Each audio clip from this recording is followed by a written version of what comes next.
Welcome to the latest in our series of interviews on the future of ELT, in which we talk to practitioners around the world about the impact of the global pandemic on their work in English language teaching.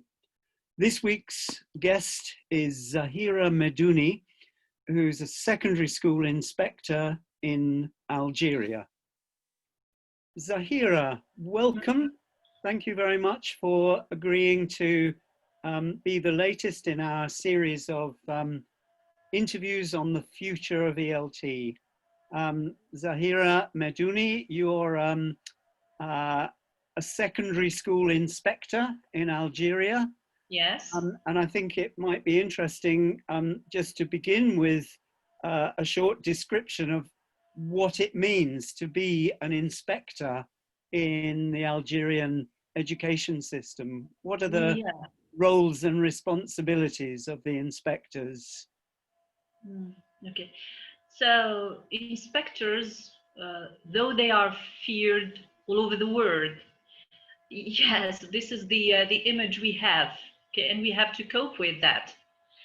But lately, I mean, the concept has been a little bit, or has a little bit changed, because the inspector has changed his role as being a guide, maybe someone who can help teachers, and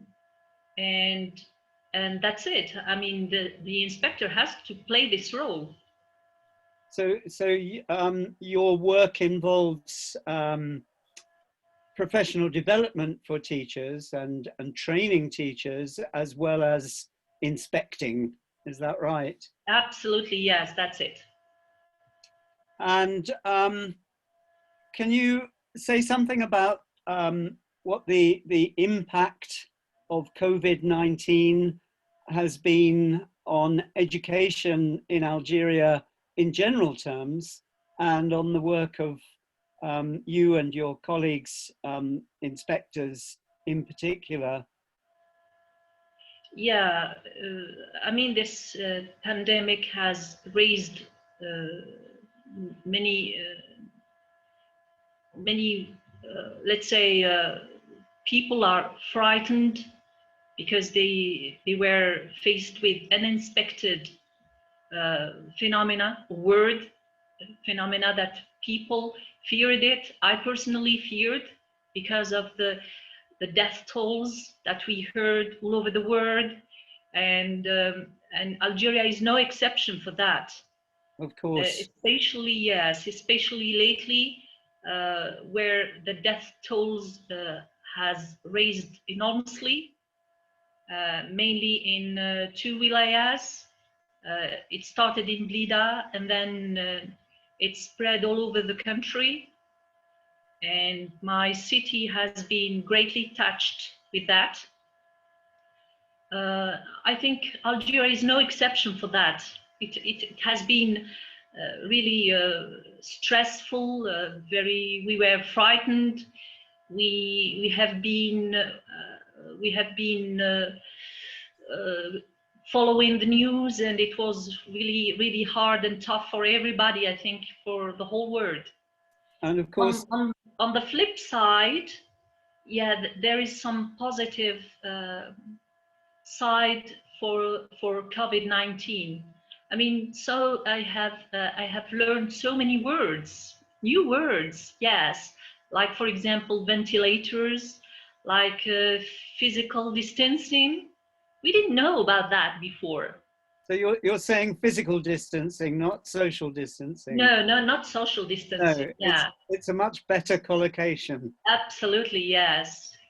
Herd immunity, and humorously, maybe Miss Rona or Entrona.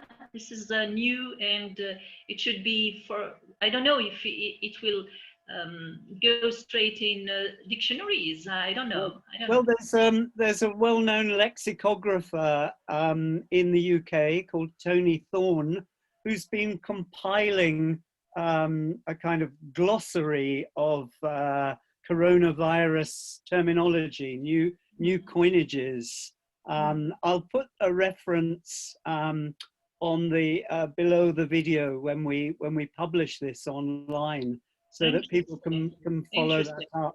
It is interesting. But of course, schools and universities were closed, as they were in most places very early on. Yeah. And as you know, this series of conversations we've called the Future of ELT, not in any very grand sense, but thinking about how English language teaching has been affected and how it's likely to, how the impact of the pandemic is likely to continue to affect the way that we do our work. And I know that for you, Zoom is a new experience, and Facebook, in fact, is your main is the medium that you mostly use for remote contact. Can you say something?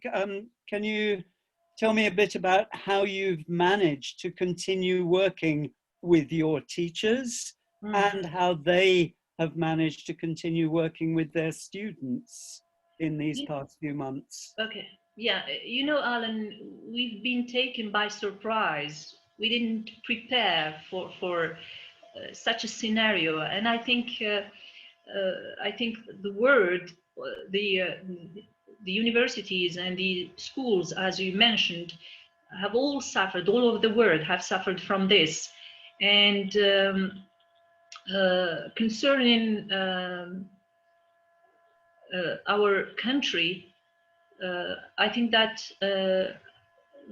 Algeria, or the Ministry of Education, has faced the problem since April the 5th, I think, and they have managed to record some lessons, some important issues for our kids.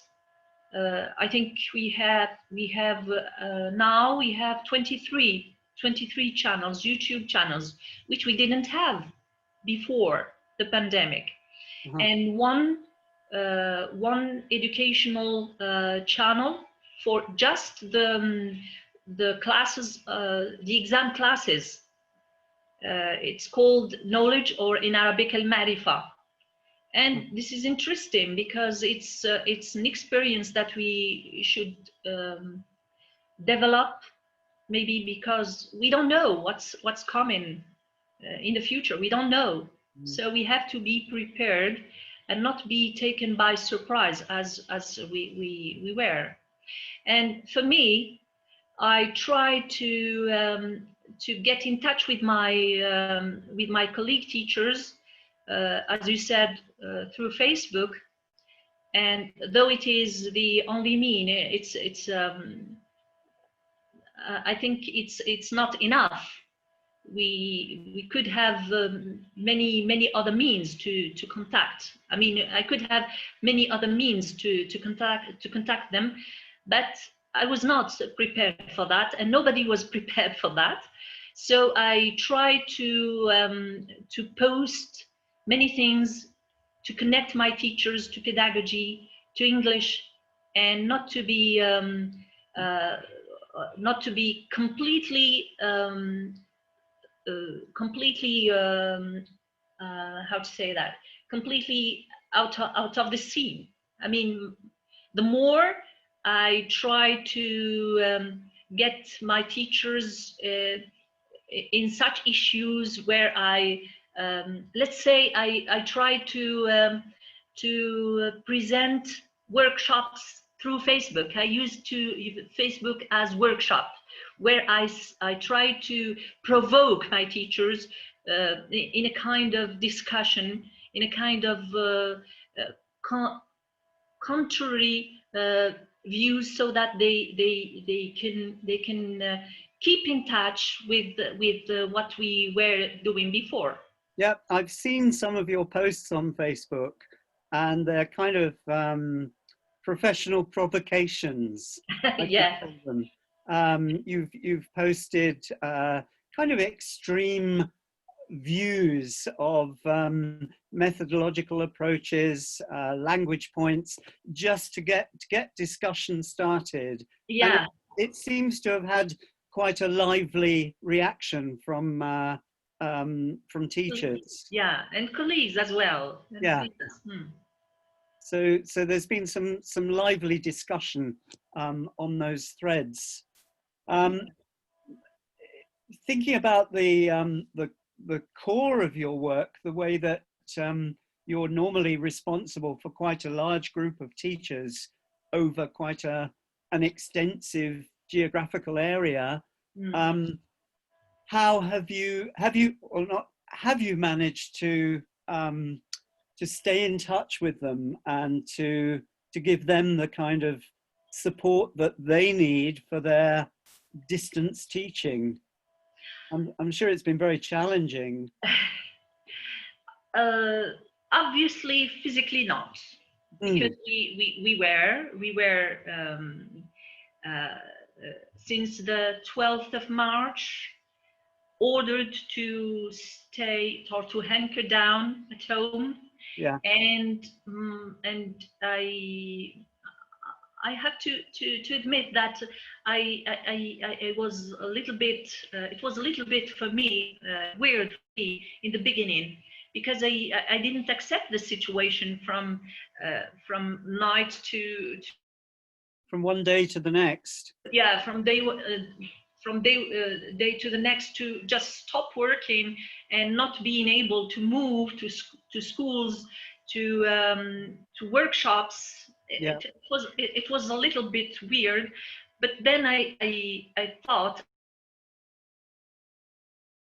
my teachers in touch, so as to keep them pedagogically linked or up to date.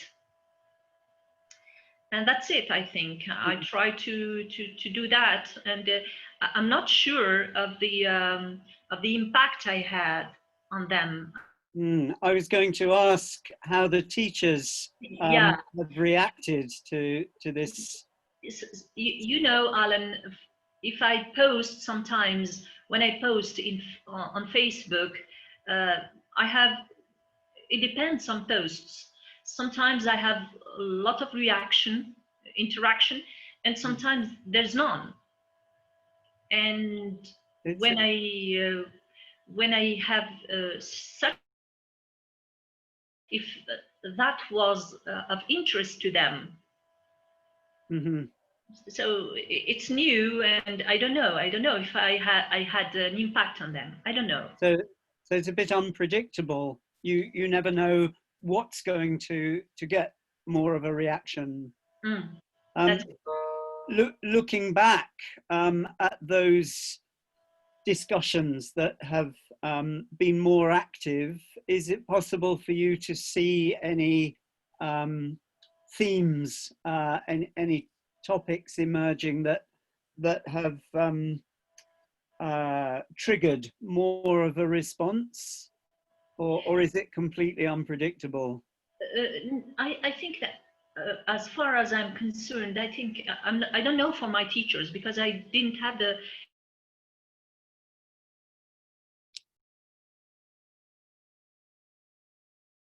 that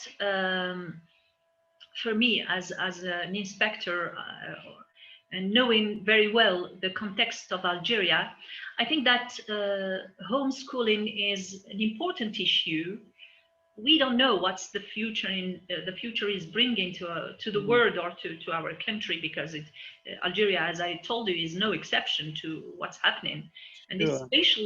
especially in third world countries where means are limited. And yeah, we don't know that school, homeschooling, teaching, hybrid teaching, maybe of interest to me, because we need to think about the future. And do you think that that the future is likely to be some kind of hybrid teaching, or blended learning approach, it sounds as though it will be necessary to develop the use of the kind of technology that we're using for this conversation. Absolutely, it's a necessity now. Now, Mm. the post-pandemic has shown clearly that this is a necessity. And what impression have you got from your teachers about how their students have been continuing to learn? How have the teachers been managing to stay in touch with their students? You mentioned homeschooling, which suggests that parents have had quite an important role as well. Mm-hmm. But you know, it depends on areas of Algeria, because in some areas of Algeria they are poorly equipped with the technology that we can't just imagine that these learners will have proper learning or teaching. Well, I didn't get yet in touch with my teachers, but I think that my teachers, at least some of them, had tried their best um, to teach their learners and to especially the exam classes, because in some days we are going to have the baccalaureate exam and the college where students are going to pass their exams. So I'm sure that my teachers have done the maximum for these learners to review and psychologically to help them, because Mm-hmm. it's been a long, very long period of revision, and the learners are really tired. Yeah. Just before around the time I was last in Algeria, which was late March, I was doing some research on English for employability in Algeria.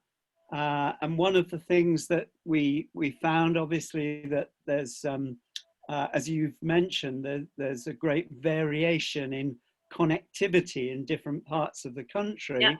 yeah.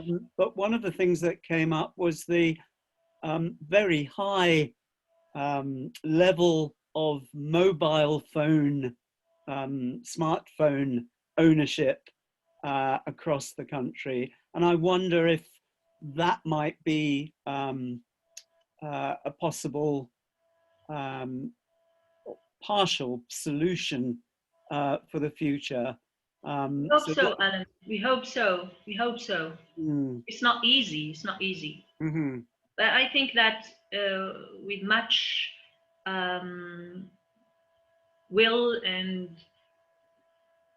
if if the ministry uh, does the necessary thing for, and I'm sure they will do, because they become aware of the importance of technology since the pandemic.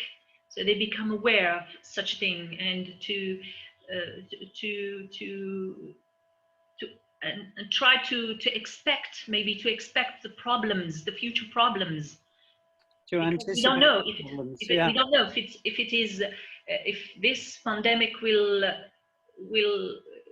go without coming back, and this is what we hope, but we have to be ready for anything. Be prepared, absolutely. Yeah. And what might have seemed like an extra or even a luxury before this, that's to say the technology, is looking increasingly like a necessity, where it can be set up. Um, Something that I know from working with you in the past that you're personally very, very keen on is using poetry Yeah. in your work. And I wonder if there's been any space for poetry in this period? Absolutely. You know, it's something I love, and I loved since I was a student. I loved the Arabic poetry, the French poetry, and then when I started with English, and I loved the poetry, the English poetry, the different poets from the the Victorian era to up till now. And I tried to transmit this love to my teachers, who reacted. Yes, they reacted very positively to my poetry. Though I don't I don't I don't consider myself as a poet, because a poet is too big for me. I'm just making trials. I try, and I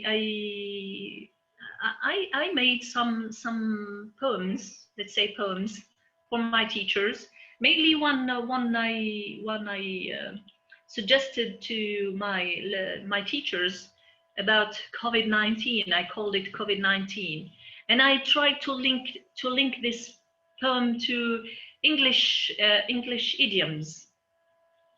If you like, later on I will read some passages, if you like, of course.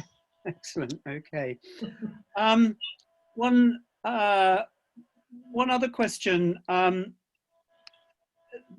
The news in the UK for the last week has been dominated by the chaotic decision of the government to use an algorithm to produce exam results for students who were unable to take their exams.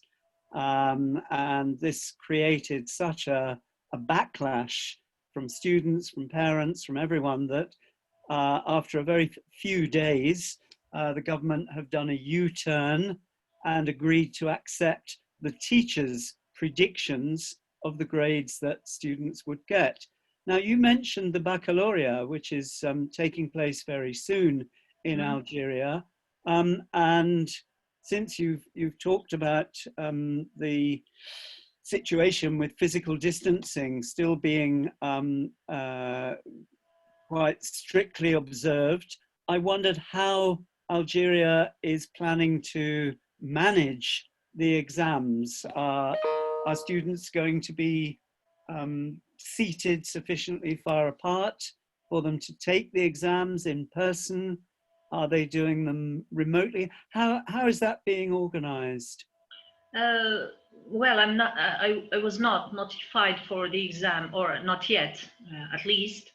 But from what I read from the ministry and from my colleagues' posts, I think that there are strict measures where some security measures need to be taken. For example, nobody is allowed in class where the exam is going to take place without a mask.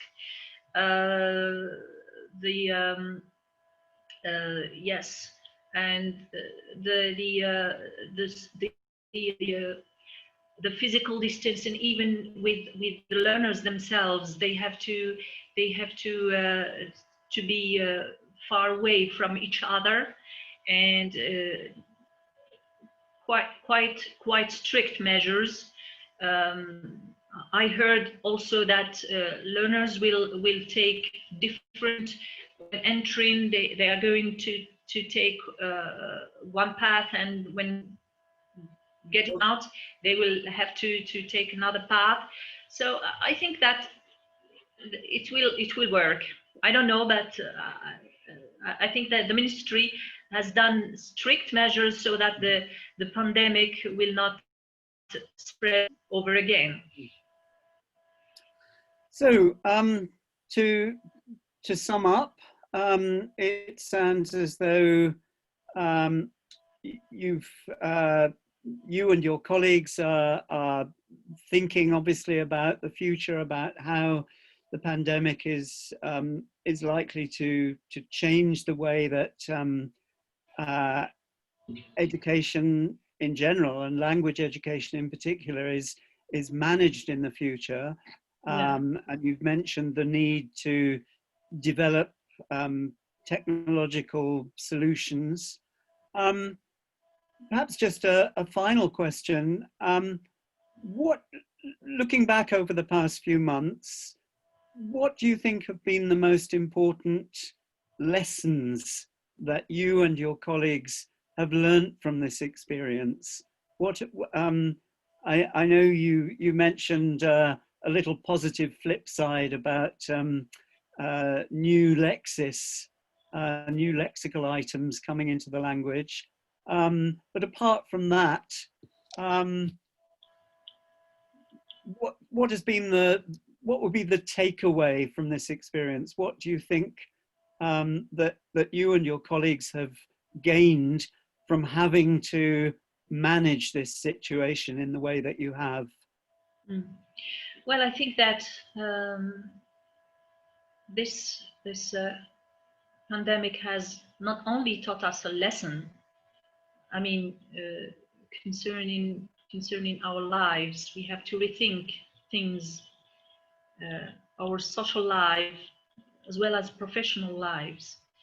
And concerning the professional life, I think that personally, I think that we have to rethink the new methods of teaching, not only relying on plan A, but also think about plan B and plan C and maybe D or so we have to just planify what if something doesn't go the way we want. What should we do? Not only rely on the the way we've been used to do things. I mean, we have to. It's not a question of temporary situation, but we have to. It's a question of survival. It's a question of survival. People have to rethink their methods. People have to rethink the way they are doing things. Many things, I think. Many things, yes, many things. I think that's an excellent summary that we should all bear in mind for the future, to be thoroughly prepared for the unexpected. Okay, Zahira, thank you very much indeed. Thank you for your time and for sharing your experience with us. I hope things improve for you personally and nationally and professionally in the very near future. And I hope we'll be working again. We'll be working together again. Okay, and it was a pleasure.